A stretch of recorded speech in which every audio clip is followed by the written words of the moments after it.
À 28 ans, Marc a pris une décision raisonnable. Tout le monde l'a félicité. Ses parents étaient fiers. Ses amis l'ont envié. 15 ans plus tard, cette décision l'a appauvri de 400 000 €. Et ce n'est pas la seule.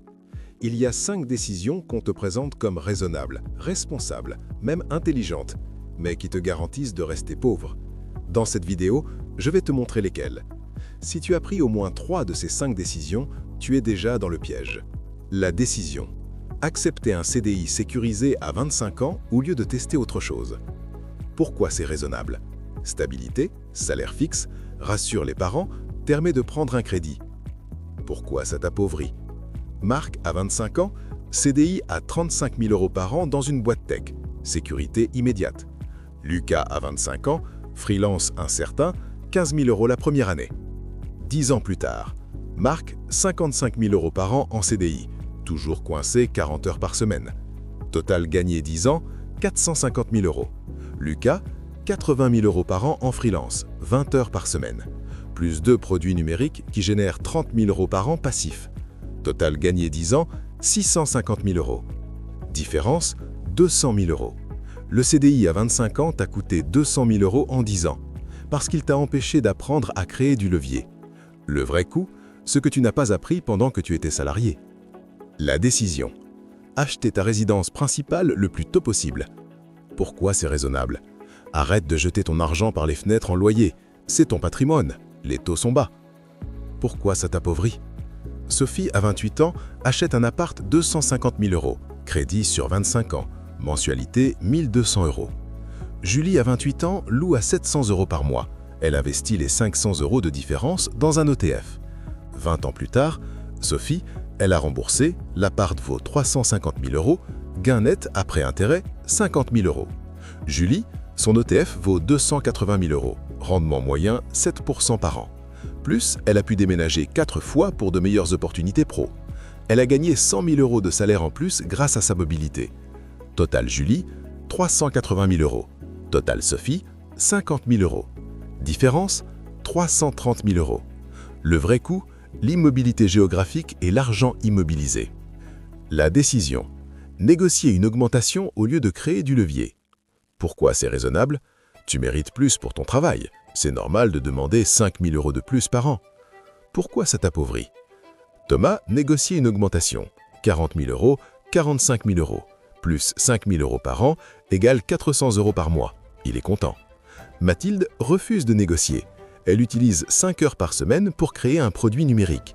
6 mois plus tard, 800 € par mois de revenus passifs. 3 ans plus tard, Thomas, toujours à 45 000 €. Pas eu d'autre augmentation. Total gagné en plus, 15 000 €. Mathilde, salaire identique, mais produit à 2 500 € par mois passif. Total gagné en plus, 90 000 €. Différence, 75 000 €. Le vrai coût, le temps que tu passes à négocier au lieu de créer. La décision. Mettre ton argent en sécurité sur un livret A. Pourquoi c'est raisonnable? Pas de risque, garanti par l'État, liquide.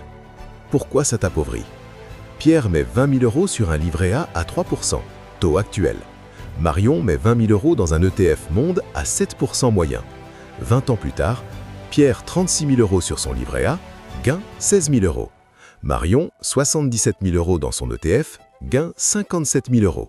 Différence, 41 000 €. Mais le pire, l'inflation de 2% pendant 20 ans. Les 36 000 € de Pierre valent en réalité 24 000 € en pouvoir d'achat. Pierre a perdu de l'argent en épargnant en sécurité. Le vrai coût, l'inflation mange ta sécurité. La décision. Refuser une opportunité risquée parce que tu as des responsabilités. Pourquoi c'est raisonnable? Tu as une famille, un crédit, des charges, tu ne peux pas te permettre de prendre de risques. À 35 ans, Alexandre a une opportunité. Rejoindre une start-up avec salaire moins 20%, mais part. Il refuse. J'ai des responsabilités, un crédit. À 35 ans, Emma a la même opportunité, elle accepte. Elle réduit ses dépenses de 20% pour compenser. 5 ans plus tard, Alexandre, toujours au même poste, même salaire.